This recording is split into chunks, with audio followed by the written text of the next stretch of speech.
हाँ जी। आंध्र प्रदेश में प्रसिद्ध 5 पुण्य क्षेत्र है।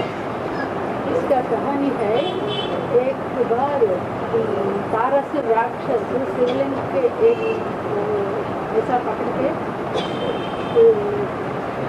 फेंक दिए तो एक शिवलिंग 5 पीसेस होके दूर दूर से गिर पड़े तो एक पीस को एक शिवलिंग पुण्य क्षेत्र अभी पूजा के लिए है। भीमाराम, सोमाराम, अमराराम और अमराराम और कुमाराराम, कुमाराराम क्षेत्र है। 5 क्षेत्र बन गए। क्षेत्र बन गया। हाँ। उसका अर्थ क्या है? उसका अर्थ ये है कि शिव बाप आके पढ़ाई पढ़ाते हैं, तो जो पढ़ने वाले हैं वो कम से कम उस पंडा बाप के कितने बच्चे हैं जो पढ़ाई पढ़ने वाले हैं, बाकी दुनिया की गिनती नहीं होती है। उन पंडा के 5 पुत्रों की गिनती होती है। 5 पांडव। वास्तव में ये 5 पांडव 5 भारतीय धर्मों से कनेक्टेड आत्माएं हैं।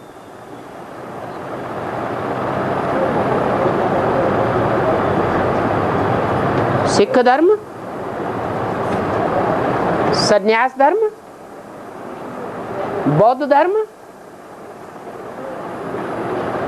चंद्रवंश और सूर्यवंश।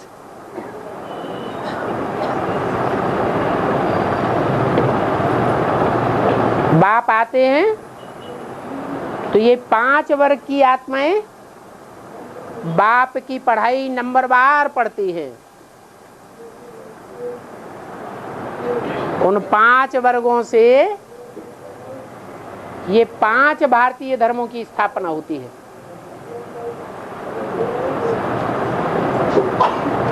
उन वर्गों के कोई मुखिया भी होते होंगे,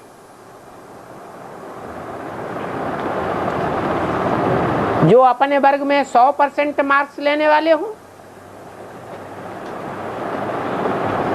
उन्हीं के 5 पांडव 5 नामों से विख्यात हो गए।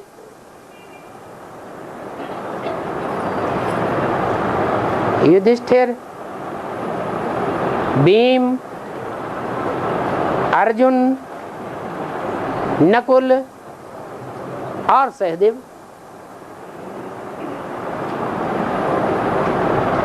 परंतु उन 5 पांडवों का जो गायन है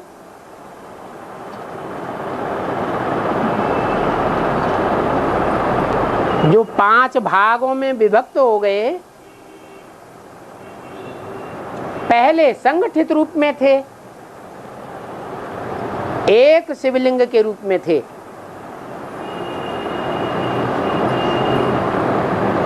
तो वो एक शिवलिंग कौन है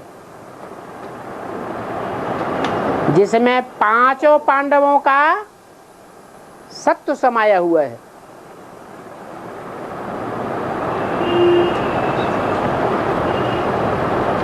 अरे उन 5 के अंदर कोई नाम बताओ। 5 पांडव, 5 पांडवों में से किसके प्रति संपूर्ण समर्पित थे? युधिष्ठिर, जो आदि से लेकर के अंत तक माया के युद्ध में स्थिर रहा। विचलित नहीं हुआ। 5 पांडवों को दिखाते हैं, जब स्वर्गारोहण किया तो 4 पांडव धराशायी हो गए और सिर्फ एक युधिष्ठिर ने स्वर्गारोहण किया, जीते जी स्वर्ग में पहुंच गए। तो वो कौन सा वर्ग था? है? अरे सूर्यवंशी ही थे।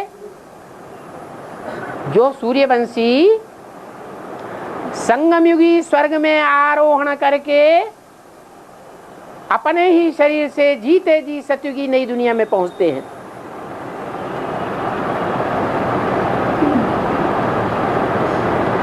कोई के पेट से जन्म लेकर नहीं पहुंचते हैं।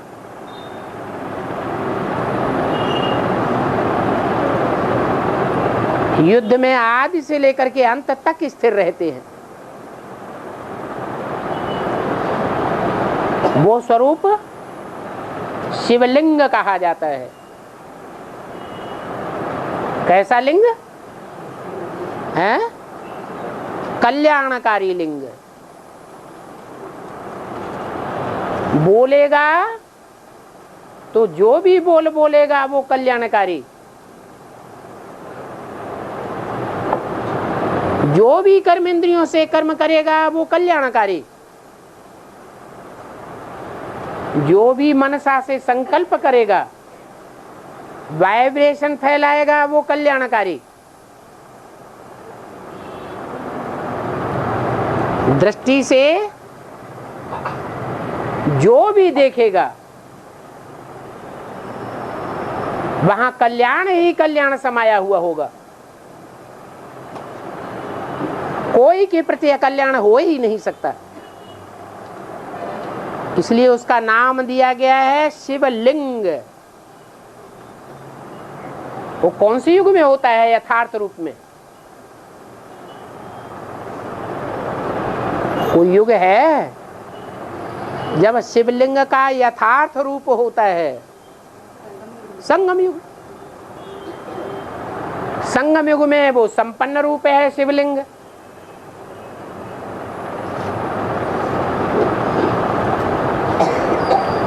जो फिर गिरती कला में जाता है।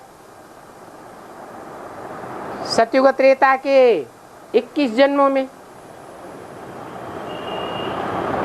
जैसे मकान होता है, कोई दुकान होती है, या दुनिया की कोई भी चीज होती है, अगर उसकी 100 साल की आयु है तो 50 साल तक स्थिर रहेगा।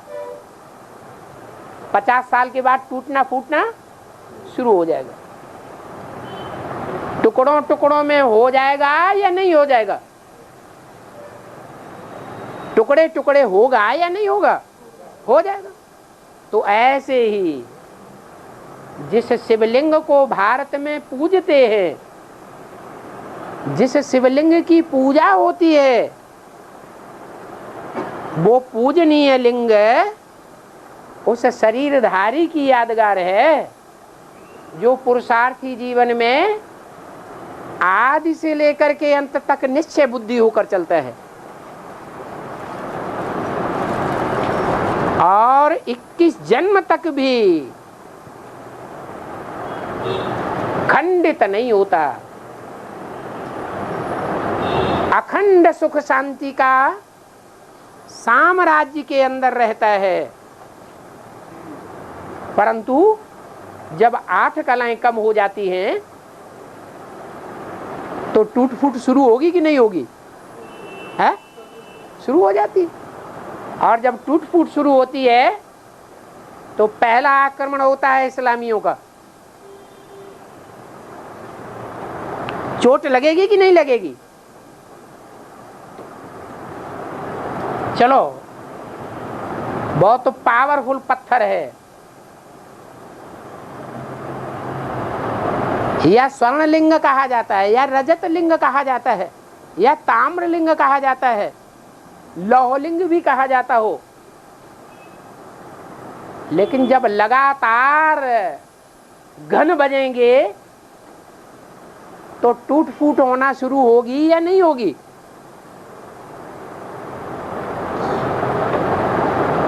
टकराहट होती है तो टूट फूट शुरू होती है। इस्लाम धर्म की टक्कर हुई तो बौद्ध धर्म की आत्माएं जो शिवलिंग से पहले जुड़ी हुई थी,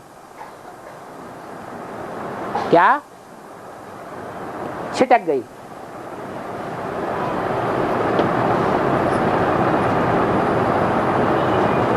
बौद्ध धर्म वाले, इस्लामियों ने जब तलवार दिखाई तो शरणागति हो गए, या उन्होंने राम वाली आत्मा, युधिष्ठिर वाली आत्मा का साथ दिया होगा? है? साथ नहीं दिया, कन्वर्ट हो गए। ऐसे ही और धर्मों का आक्रमण हुआ, क्रिश्चियंस का आक्रमण हुआ, तो भी तोड़फोड़ शुरू होती है।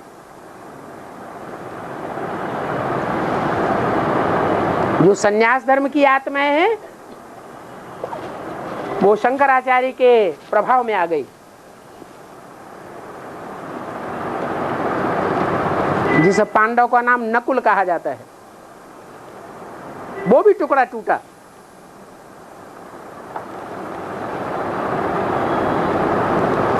अंत में सहदेव, वो भी टूटता है। सिख धर्म हिंदुओं से मिलकर के रह रहे हैं या पंजाब में सिमट गए, टुकड़ा अलग हो गया। अब रही बात कि वो यादगार जो है शिवलिंग टूटने की, वो यादगार आंध्रा में क्यों दिखाई गई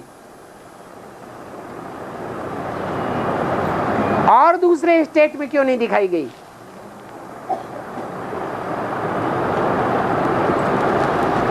हैं? शिवलिंग के जो 5 टुकड़े हुए, वो पांचों ही टुकड़े आंध्रा में उनकी यादगार क्यों दिखाई हुई है?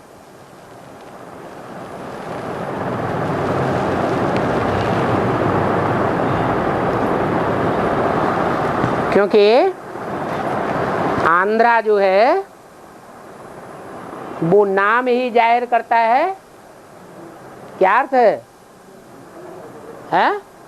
अंधा। जहां माया के तूफान बहुत आते हैं, तो तूफान आने पर आंधी आती है, वो तूफान अंधा बनाए देता है। माया का तूफान अंधा जरूर बनाता है। भले सागर के किनारे रहे पड़े हैं, क्या ऐसा कौन सा स्टेट है जिसका ज्यादा से ज्यादा हिस्सा सागर के किनारे है? आंध्रा। केरला तो छोटा है, तमिलनाडु भी बड़ा तो है, लेकिन ये नहीं कहेंगे उसका ज्यादा हिस्सा आंध्रा से भी ज्यादा है, जो समंदर के किनारे है। अब ब्राह्मणों की संगम युगी दुनिया में आ जाओ। ब्राह्मणों की संगम युगी दुनिया में जो ज्ञान सागर है, उस ज्ञान सागर के नजदीक रहने वाला जो ज्ञान का अंधा है, वो कौन है? अंधे लगड़े की कहानी तो सुनी होगी, है? विजयमाला। जब ज्ञान की अंधी है तो तूफान तो आएंगे, तूफान तो आते हैं, लेकिन जो ज्ञान सागर का दिल है वो किसके साथ जुड़ा हुआ है? हाँ? ज्ञान सागर का जो दिल है वो किसके साथ जुड़ा हुआ है? आंध्रा के साथ जुड़ा हुआ है। इसलिए कितने भी तूफान आते हैं तो भी ये आंध्रा सरसब्ज बन के रहता है। इसका मतलब बाप का आधार कौन हुआ है? आंध्रा आधार हुआ। और जो आधार है, उस आधार के ऊपर सारा मदार होता है। प्योरिटी के आधार पर ही राम वाली आत्मा को विश्व की बादशाही मिलती है। बल कितना भी ईश्वरीय ज्ञान ले ले, लेकिन विश्व की बादशाही मुहैया नहीं हो सकती। कब तक? जब तक आंध्रा सहयोग न दे। और जो अज्ञान के अंधे होते हैं उनके ऊपर गुरुओं का ज्यादा प्रभाव पड़ता है या कम प्रभाव पड़ता है? हैं? ज्यादा प्रभाव पड़ता है। जो जितना ज्यादा अज्ञानी होगा, जितना ज्यादा अंधविश्वासी होगा, अंध श्रद्धालु होगा, उसको गुरु लोग बहुत पकड़ते हैं। बुद्धिवादी होगा तो गुरुओं का उसके ऊपर प्रभाव नहीं पड़ेगा। तो आंध्रा एक ऐसा स्टेट है, क्योंकि एक तो भाषा नहीं जानते। जो भगवान की भाषा है वो भाषा आंध्रा के पास नहीं है। भाषा से भी अंधे और ज्ञान से भी अंधे, लेकिन दिल से नजदीक। जब संपूर्ण विजयमाला तैयार होगी युगलों की, तो जो पहला मणका है और जो लास्ट मणका है वो दोनों ही मणके ईश्वर के नजदीक होंगे समान रूप से, या कोई ज्यादा कोई कम है, दोनों ही समान रूप से नजदीक होंगे। माने ज्ञान सागर के नजदीक जितना रुद्रमाला का अव्वल नंबर का मणका है, उतना ही ज्ञान सागर के नजदीक विजयमाला का अव्वल नंबर का मणका उतना ही नजदीक है, दूर नहीं है। इसलिए आंध्रा जो है वो आधार है। आधार होने के कारण जो शिवलिंग का पार्ट बजाने वाली आत्मा है वो दिल से किस तरफ झुकी हुई है? आंध्रा की तरफ। और आंध्रा की तरफ जब झुकी हुई है, इसलिए रावण को इतने बाण मारे, इतनी बार सर काटे, लेकिन रिजल्ट क्या हुआ? जितने सर काटते जाओ उतने सर पैदा होते जाते थे। क्या कारण था? रावण के जो पेट में है वो अमृत बसा हुआ था, नाभि में। इसलिए विभीषण ने तरीका बताया, इस नाभि कुंड में बाण मारो तो जो अमृत है इसके पेट में रखा हुआ प्योरिटी की पावर है, वो प्योरिटी की पावर निकल जाएगी।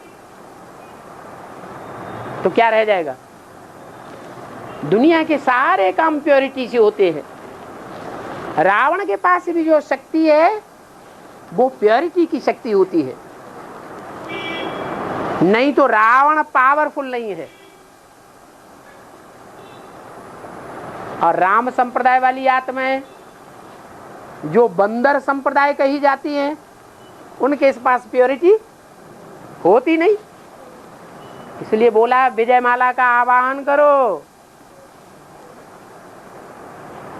तो विजयमाला का आवाहन करने से क्या होता है कि प्रैक्टिकल में भी आंध्रा सागर के नजदीक हो जाता है, प्योरिटी भी हो और ज्ञान भी हो। माला में दो प्रकार के धागे होते हैं, एक ज्ञान का सूत्र और एक स्नेह का सूत्र, प्योरिटी का सूत्र। दो धागे मिलकर के सारे मणकों को जोड़ देते हैं। तो जब शिवलिंग खंड खंड होता है, कौन से युग से? द्वापर युग से। द्वैतवादी युग से जब खंड खंड होता है तो पांचों ही जो वर्ग हैं उनके मुखिया वो ही आधार लेते हैं। जो मुख्य शिवलिंग का आधार है, वो माता है पांडवों की। उसका नाम क्या है? कुंती। क्या? हाँ, जिनसे बनता है कुंतल, केश। ये कौन से केश हैं? कौन सी जटाएं हैं? ज्ञान की जटाएं हैं। वो ज्ञान की जटाएं प्योरिटी के आधार पर काम करती हैं, तभी विश्व की बादशाही स्थापन होती है। तो पांचों यादगार आंध्र में बनी हुई है। और है पांडवों ने अपने अज्ञातवास के शुरू करने के समय अपने आयुध सब जम्मी वृक्ष पर रखा बोलते हैं ना। इसके बाद विजयदशमी दिन फिर सब निकाल करके फिर पूजा करके अपना काम शुरू करेंगे बोलना। जम्मी वृक्ष के किसके लिए जम्मी वृक्ष बोलना? युद्ध करने के लिए जब सन्नद्ध हुए तो सारे आयुध उतार लिए, और जब गुप्तवास में गए तो सारे आयुध क्या किया? वृक्ष पर टांग दिए। ये मनुष्य सृष्टि रूपी वृक्ष है, कितने करोड़ पत्तों का है? 500 करोड़ पत्तों का ये मनुष्य सृष्टि रूपी वृक्ष है। इस मनुष्य सृष्टि रूपी वृक्ष में जो 5 भारतीय पांडव हैं, वो अपने ज्ञान के अस्त्र शस्त्रों को सारे संसार में बिखेरते हैं। उनका लक्ष्य सारे संसार में बिखेरने का है, या कुछ गिनी चुनी आत्माओं को वो शस्त्र देने का लक्ष्य है? सारी दुनिया को वो ज्ञान के अस्त्र शस्त्र मिलने चाहिए, इसलिए दिखाया है वो पेड़ पे लटका दिए। माने 500 करोड़ सारी सृष्टि के पास वो ज्ञान के अस्त्र शस्त्र बिखर जाते हैं। तो ज्ञान विस्तार को पा जाता है या सार में आ जाता है?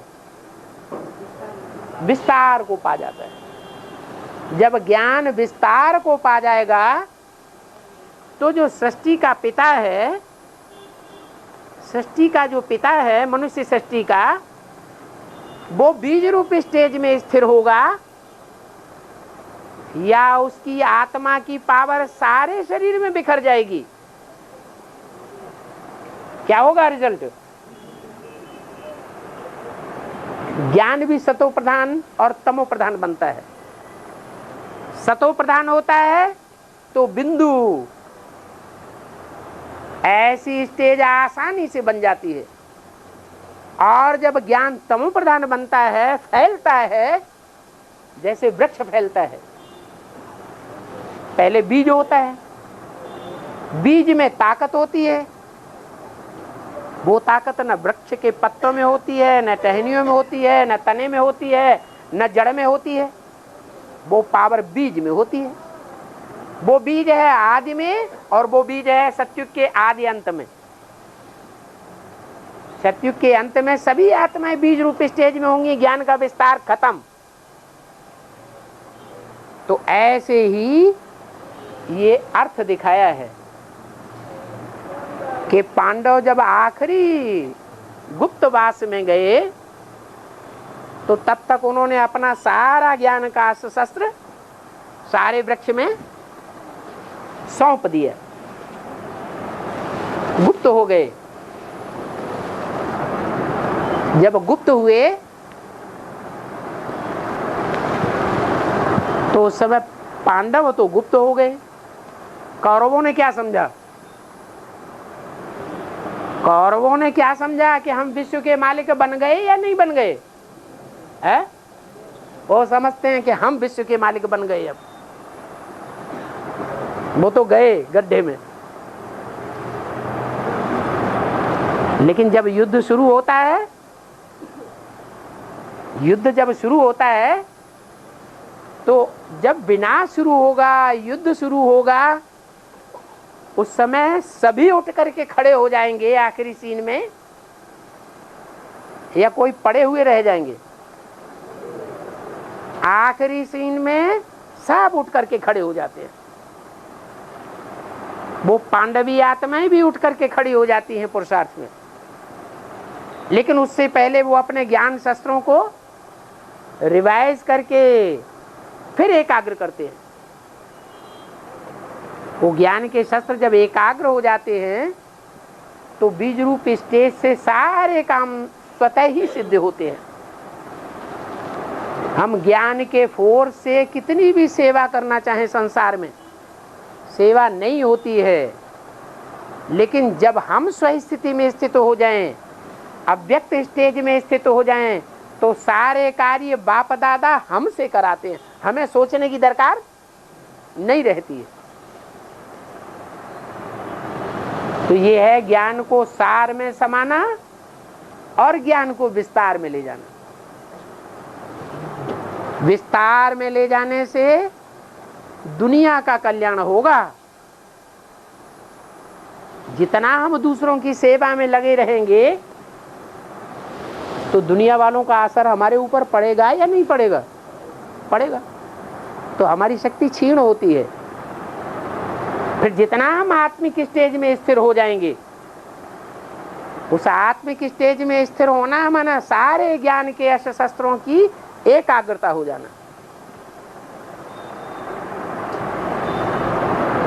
सारा कारोबार बाप दादा खुद अपने हाथ में ले लेते हैं। और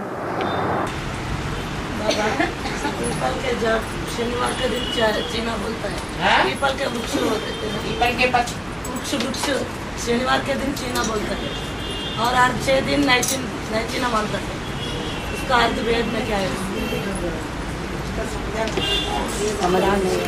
पीपल का झाड़, पीपल का पेड़ शनिवार के दिन चीना बोलता है, तो प्रणाम करते हैं। शनिवार के दिन प्रणाम करते हैं, हर 6 दिन नहीं करते।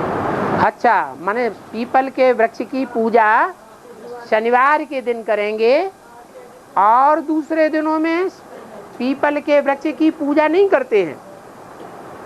पीपल का वृक्ष जो है वो ब्रह्मदेव कहा जाता है। कौन सा देव कहते हैं? ब्रह्मदेव। ब्रह्मदेव जब तामसी रूप धारण करता है तो उसे ब्रह्म राक्षस भी कहते हैं।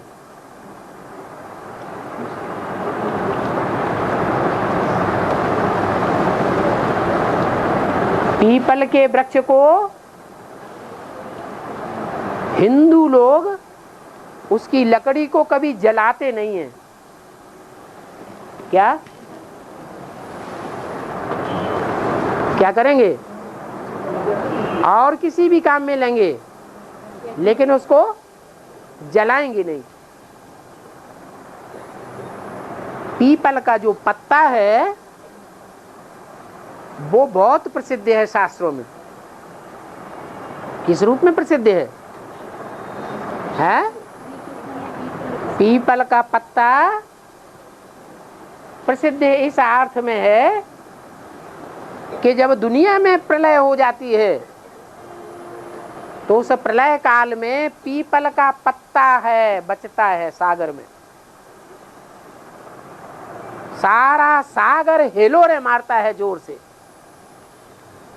सारी दुनिया डूबती है, लेकिन पीपल का पत्ता हिलोरों में कितना भी ऊपर नीचे होता रहे, अप एंड डाउन होता रहे, लेकिन वो डूबता नहीं है।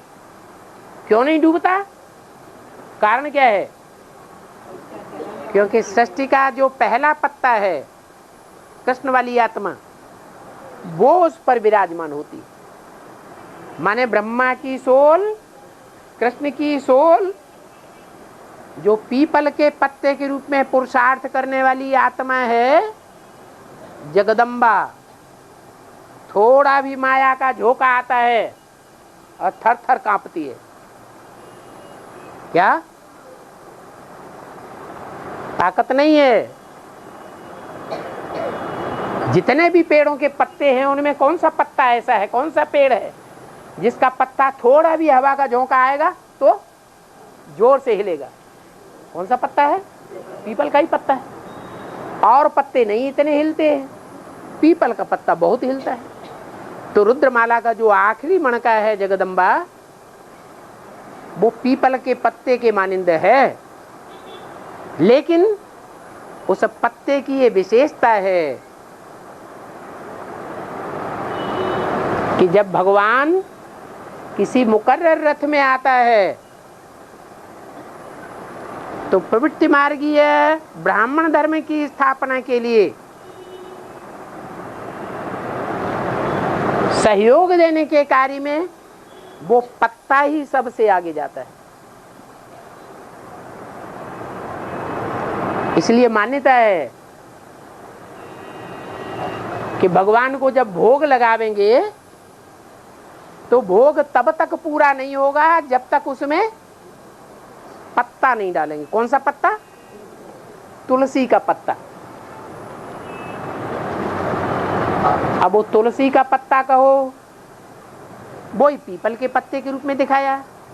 जब तुलसी का पत्ता है, भोग लगाया जाता है, वो आदिकाल की यादगार है। और जो पीपल का पत्ता है, वो अंतिम पुरुषार्थ के अंतिम समय की यादगार है, फाइनल पेपर की। फाइनल पेपर जब शुरू होता है तो 3 सीट्स प्रत्यक्ष होती है। कौन कौन सी? ब्रह्मा, बाप और जगदम्बा। तो ये अंतिम पुरुषार्थ का रूप है उस आत्मा का। इसलिए जो पीपल का पत्ता है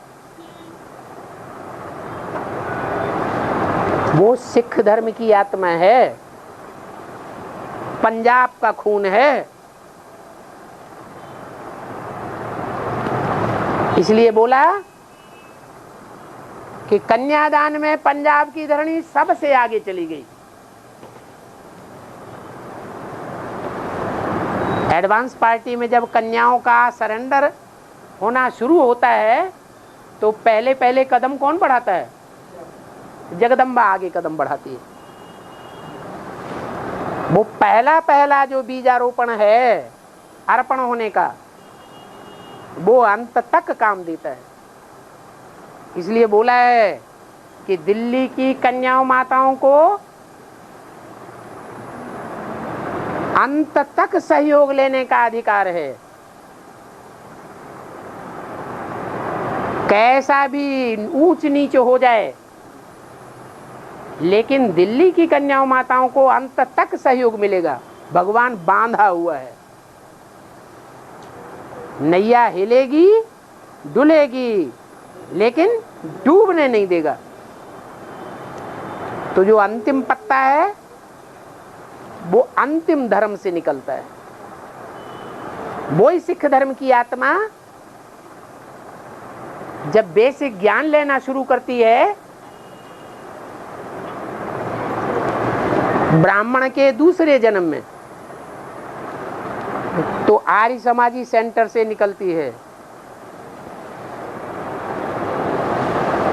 विधर्मियों में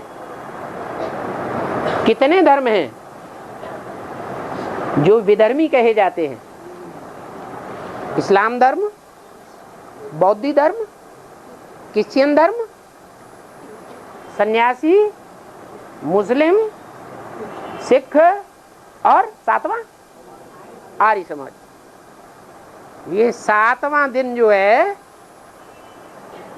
वो शनिदेव का दिन है। किसका दिन है? शनिदेव। बहुत ही अहंकारी है। उसी दिन उसकी पूजा होती है।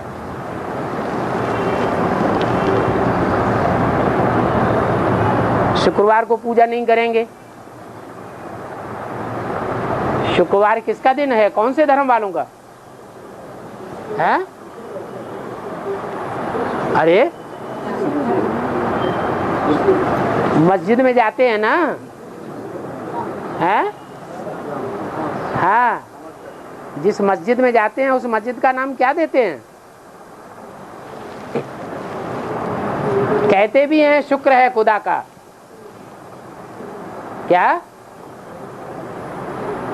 वो एक ऐसा सितारा है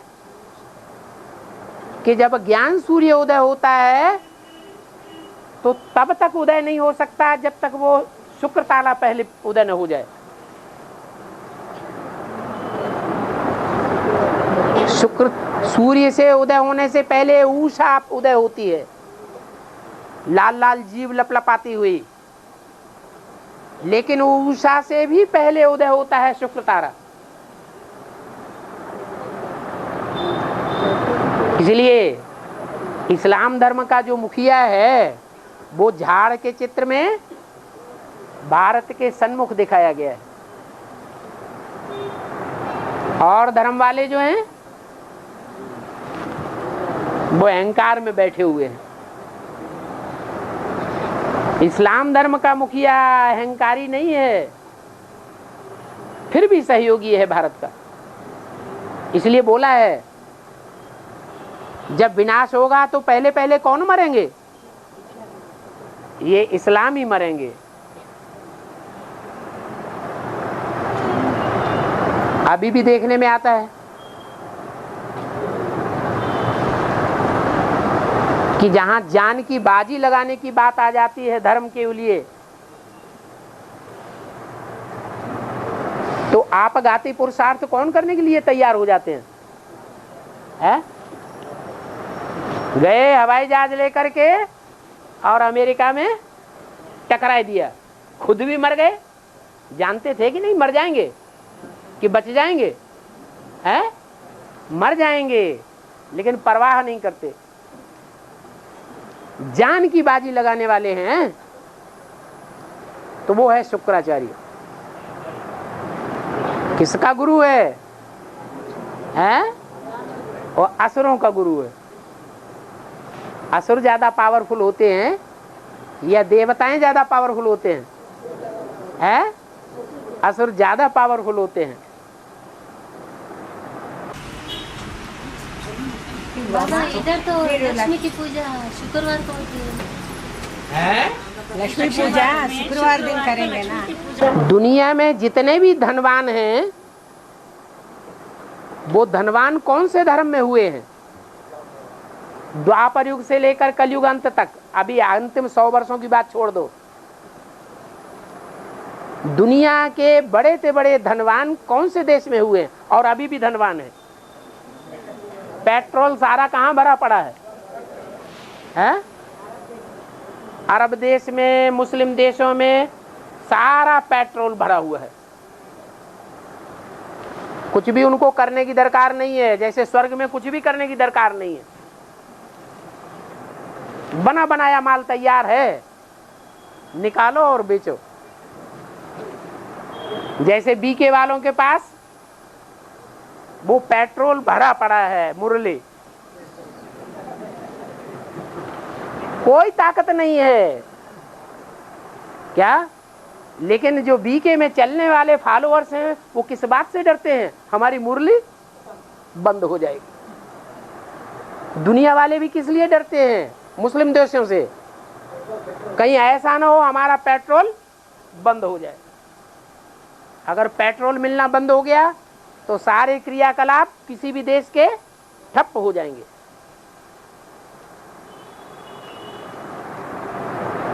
तो ये पेट्रोल की पावर है, उनके पास है पेट्रोल की पावर। लेकिन वहां पेट्रोल की रिफाइनरीज नहीं है। वो पेट्रोल जो रिफाइन किया जाता है वो कहाँ है रिफाइन होता है? एडवांस में। वो मुरली की रिफाइनरी वहां नहीं है। वो रिफाइनरी कहाँ है? एडवांस ज्ञान में। एडवांस ज्ञान में तैयार होता है डीजल, डायरेक्ट ज्ञान जल। डायरेक्ट ज्ञान जल कहाँ मिलता है? एडवांस में मिलता है। तो बहुत पावरफुल है। तो ये 7 बार हैं उन 7 वारों में शनि भी एक देवता मान लिया गया है। क्या कहते हैं नाम? शनिदेव। टिवाटे पे पूजा करते हैं क्या? जहां 3 रास्ते मिलते हैं वहां शनिदेव की पूजा की जाती है। तो जो पीपल का वृक्ष है वो ब्रह्म राक्षस का प्रतीक है। जब शनिचर की दशा चढ़ती है, ये शनिचर की दशा भी कभी देवता का काम भी करती है। उसमें एक विशेषता है कि जिससे दोस्ती कर लेगा उसकी दोस्ती सदैव निभाता है, भले कितना भी अहंकारी है।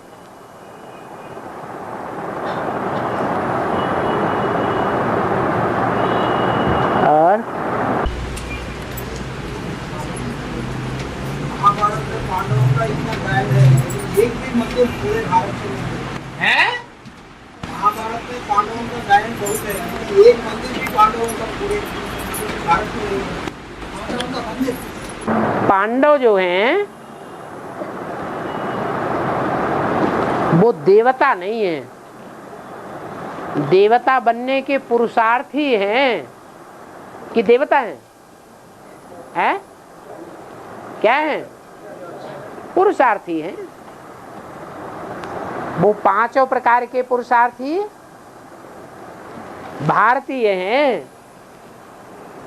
इसलिए बाबा ने बोला है कि पांडवों के मंदिर भले नहीं बनाते हैं, लेकिन पांडवों के चित्र बड़े बड़े बनाते हैं। वो चित्र छत इतने ऊंचे बनाते हैं, तो जिस छत के नीचे पांडवों के चित्र रखे जाते हैं वो मंदिर भले नहीं कहा जाता है, लेकिन घर तो है। वो घर गृहस्थ में रह करके पुरुषार्थ करने वाले हैं। उनकी बुद्धि इतनी विशाल है कि उनके चित्र छत इतने ऊंचे बनाए जाते हैं। इसलिए भारतीय धर्मों में फिलॉसफी है, फिलॉसफी की गहराई है, बुद्धिमत्ता है। विदेशी धर्मों में इतनी फिलॉसफी गहराई नहीं है उनके शास्त्रों में। और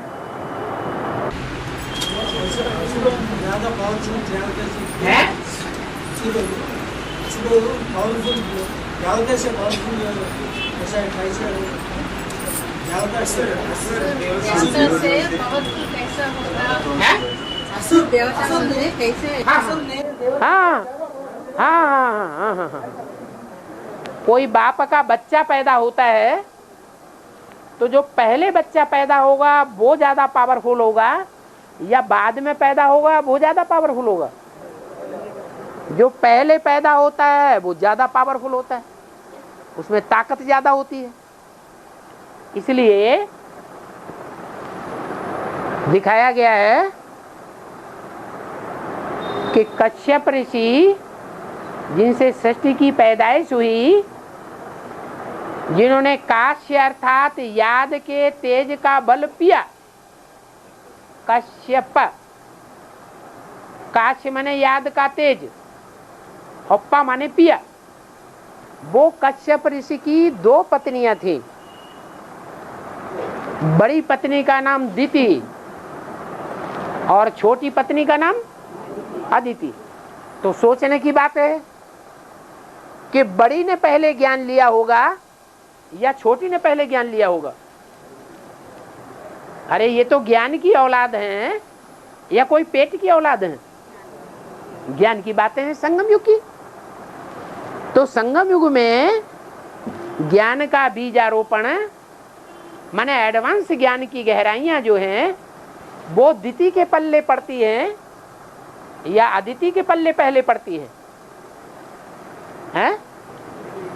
ज्यादा ज्ञान किसने लिया होगा? पहले किसने लिया होगा? दिति ने लिया।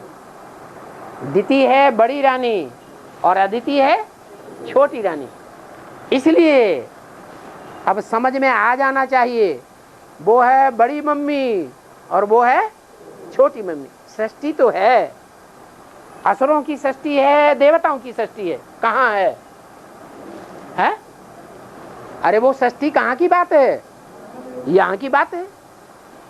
इस सृष्टि में जो ब्राह्मणों की सृष्टि कही जाती है, उस सृष्टि में बड़े से बड़े असुर देखना हो तो यहाँ देखो, और बड़े से बड़े देवताएं देखना हो तो यहाँ देखो। जो असुर हैं वो दिति की औलाद हैं। दिति कहा जाता है जिससे पैदाइश होती है दैत्य की। दिति की औलाद कौन? दैत्य। दिति से बनते हैं द्वैतवाद और अदिति से बनते हैं अद्वैत देवताएं। दिति अर्थात खंडित और अदिति अर्थात अखंड। जिसकी प्योरिटी खंडित हो जाए वो हो गई दिति। महाकाली के रूप में पार्ट बजाने वाली या महाकाली की भुजाएं, वो सब किसकी औलाद हुई? दिति की औलाद। और जो अदिति है वो अखंड है। किस बात में है? प्योरिटी में। तो जो अखंड है वो भारत माता है। जो खंडित हो गई वो जगत माता है। जगत में सब धर्म है और भारत में सिर्फ एक ही देवी देवता सनातन धर्म गाया हुआ है। भारत की पवित्रता गाई हुई है। इस पवित्रता के कारण ही भारत में भगवान आते हैं, विदेशों में भगवान नहीं आते हैं। और सूर्यपुत्री का परिचय है, सूर्यपुत्री का परिचय है। यमुना जो है वो सूर्यपुत्री कही गई है।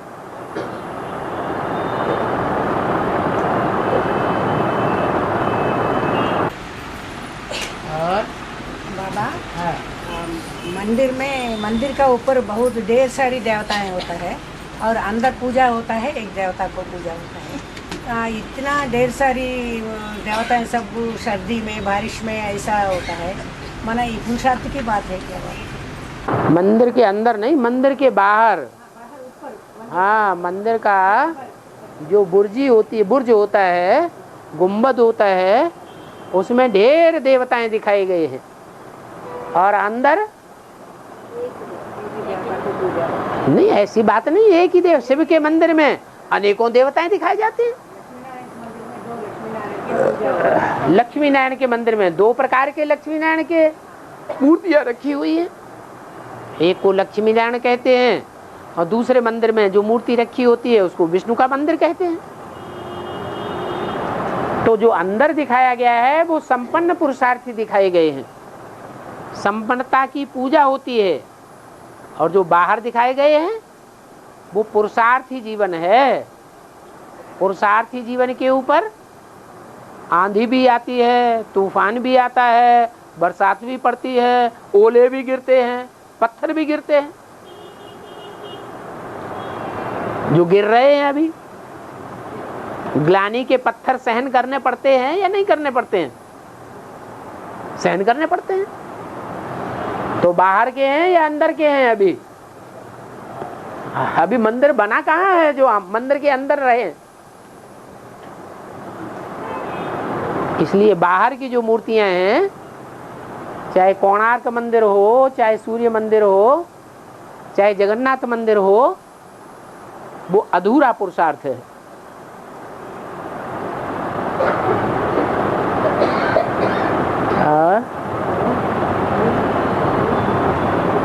हाँ जी, लंबा लंबा चौड़ा चौड़ा लिख दिया। ये ज्ञान तो सारी दुनिया मानेगी। तो बाबा साइंस वाले इस बात को कैसे मानेंगे? कि 4.5 लाख आत्माएं जो बर्फ में दब जावेंगी, उनकी आत्मा परमधाम में जावेगी तो शरीर मुर्दा बन जाएगा। जरूरी है कि मन बुद्धि रूपी आत्मा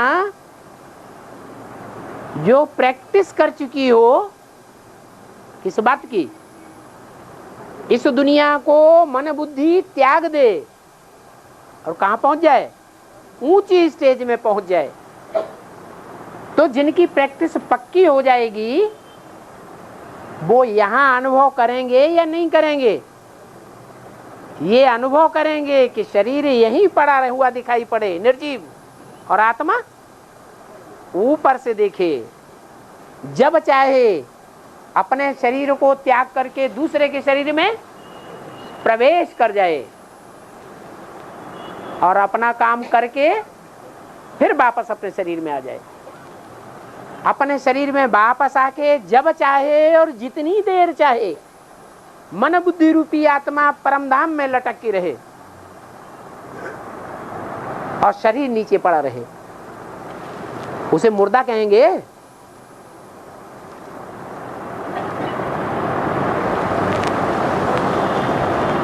मुर्दा कहेंगे उसे? नहीं कहेंगे, क्योंकि आत्मा को सबसे जास्ती प्यार होता है अपने शरीर से।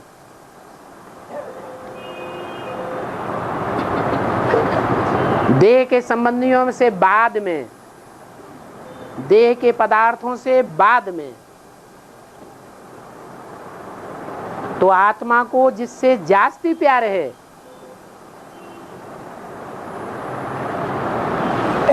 वो संग के रंग में ज्यादा रंगेगा कि दुनिया के पदार्थ और दुनिया के संबंधी ज्यादा रंगेंगे? ज्यादा संग का रंग किसको चढ़ेगा? आत्मा की सात्विक स्टेज का संग का रंग अपने शरीर को ज्यादा चढ़ेगा या दुनिया के 5 तत्वों को ज्यादा चढ़ेगा? अपने शरीर को ज्यादा चढ़ेगा। पहले अपना शरीर ऐसा स्टेज को प्राप्त करे कि दुनिया में कितना भी विनाश बर्पा होता रहे, परंतु उन शरीरों को 5 तत्व बर्बाद नहीं करेंगे। जैसे फ्रीज में कोई चीज सेफ करके रखी जाती है, फ्रीज में फल हो, सब्जी हो, सड़ती है क्या? है? आलू साल भर रखा रहता है, सड़ता है क्या?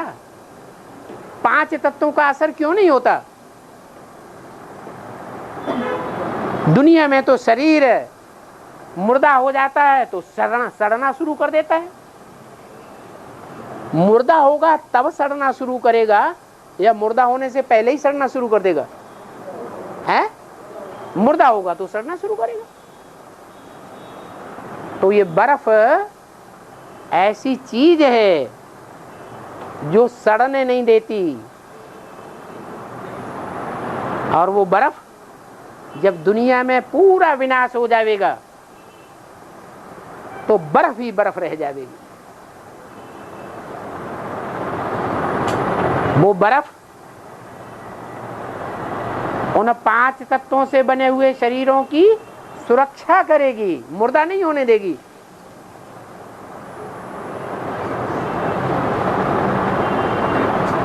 सुरक्षित रहेंगे।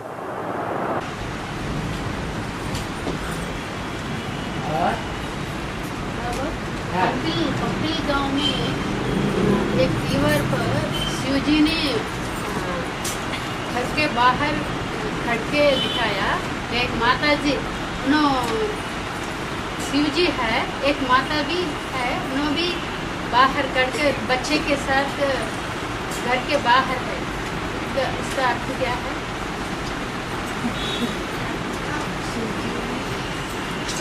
शंकर जी, शंकर घर के बाहर है, माता जी भी घर के बाहर है एक बच्चे के साथ। इसका अर्थ क्या है? कंपिल कृष्ण का मंदिर में है। कपिल में हाँ बाबा कपिल में कृष्ण का मंदिर है ना। कृष्णा मंदिर कंपिल में कृष्ण का मंदिर है। हाँ गीता मंदिर बनाए ना, तो 11 मंजिल छोटा बच्चा है, है? एक माता जी का में छोटा बच्चा है। छोटा बच्चा है। हाँ है। हाँ अरे जो बच्चा होता है, माँ बाप का बच्चा होता है ना, बच्चे को सिर माथे पर लगाया जाता है या उसको त्यागा जाता है? माँ बाप बच्चों के दास दासी होते हैं या नहीं होते हैं? दास दासी होते हैं। शिव बाप आया तो हम बच्चों के लिए क्या बोलता है? बच्चे, I am your most obedient servant. तो हम फॉलो फादर नहीं करेंगे? करेंगे या नहीं करेंगे? तो फॉलो फादर करने वाले मनुष्यों में जो पहले नंबर का मनुष्य है प्रजापिता, वो फॉलो फादर नहीं करेगा है? बच्चे को, जो कृष्ण वाली आत्मा है, ज्ञान चंद्रमा है, उस ज्ञान चंद्रमा को सर माथे पर नहीं रखेगा है? टट्टी पेशाब से सना हुआ बच्चा होता है, माँ बाप उसको गोद में संभालते हैं या फेंक देते हैं? क्या करते हैं? गोद में संभालते हैं। तो भला अधूरा रूप है चंद्रमा का, बच्चे का रूप अधूरा है, पतित रूप है, लेकिन उस बच्चे को भी आस लगी हुई है। माँ बाप की बच्चों में आस होती है, ये बच्चा आज नहीं तो कल संपन्न हो जाएगा। तो उसको सर माथे पर रख लिया तो क्या बड़ी बात है? हैं? और हाँ, संगीत बजाने से वातावरण शांत होता है। है? संगीत बजाने से हाँ। वातावरण शांत होता है, मन में शांत होते हुए दिखता है। फिर क्यों बाबा मना करते हैं?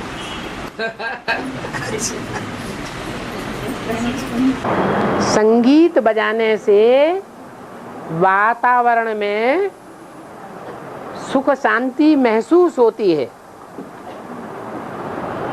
ऐसे भक्ति मार्ग वालों की मान्यता है या ज्ञान मार्ग वालों की मान्यता है? संकल्प हमारे जो संकल्प चलते हैं दुनिया की, हाँ, वो कम होता है।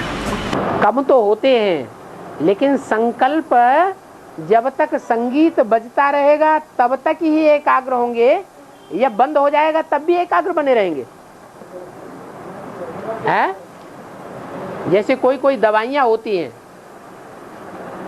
एक वो कौन सी मशरूम की दवाई निकली है, गैनोडर्मा।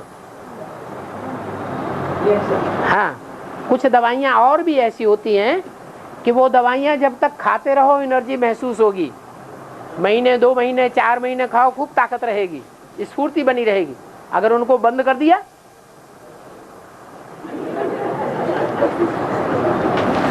तो ये घाटे का सौदा है या फायदे का सौदा है? एक मशीन निकली है सरजम, विदेश से आई है। जिन्होंने उस मशीन का लगातार उपयोग किया है उनका अनुभव बताता है कि जब तक उस मशीन का उपयोग करते रहें, यूज में लेते रहें, प्रयोग करते रहें, तो दर्द बंद होता है।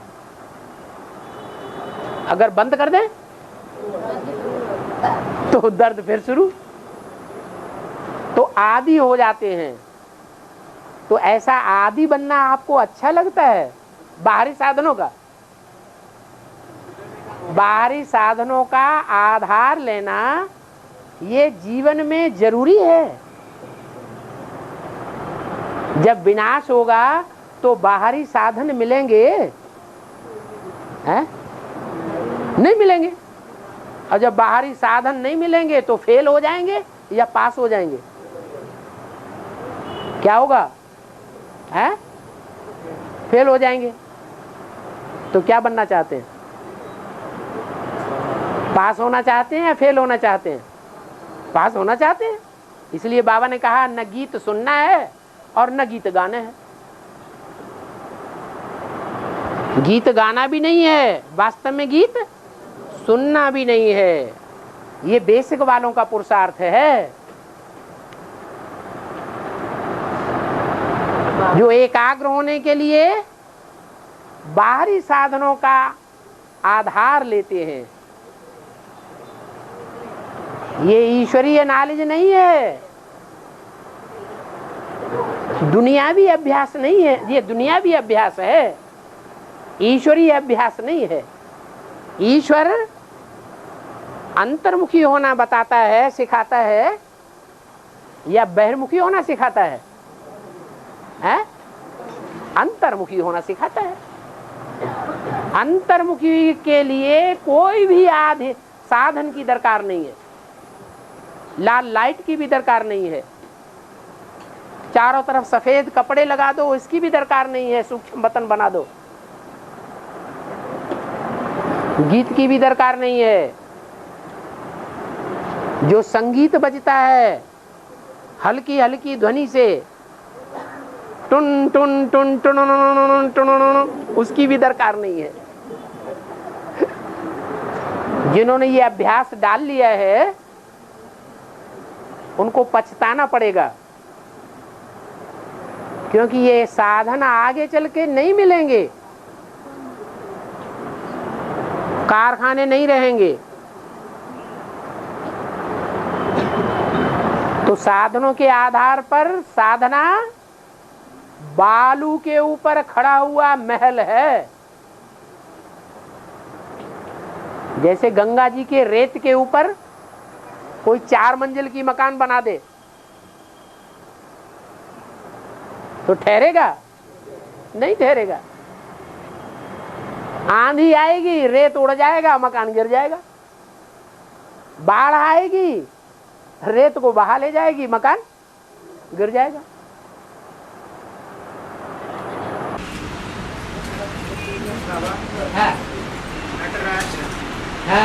नटराज को एक राक्षस बच्चे पर नाट्य भंगिमा में दिखाते हैं।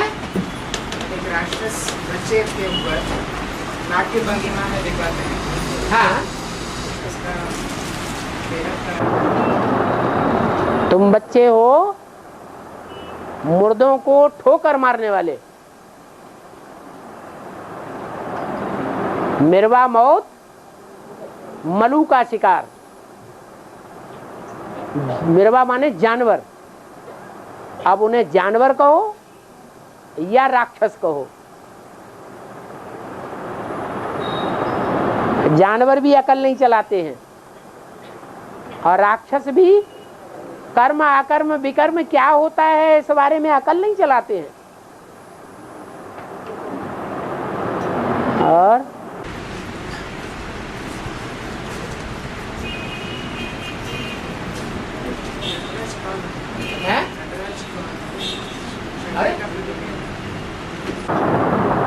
मुर्दों को ठोकरें मारने वालों में, डांस करने वालों में एक महाकाली भी दिखाते हैं और महाकाल को भी दिखाते हैं। हाँ, और चलो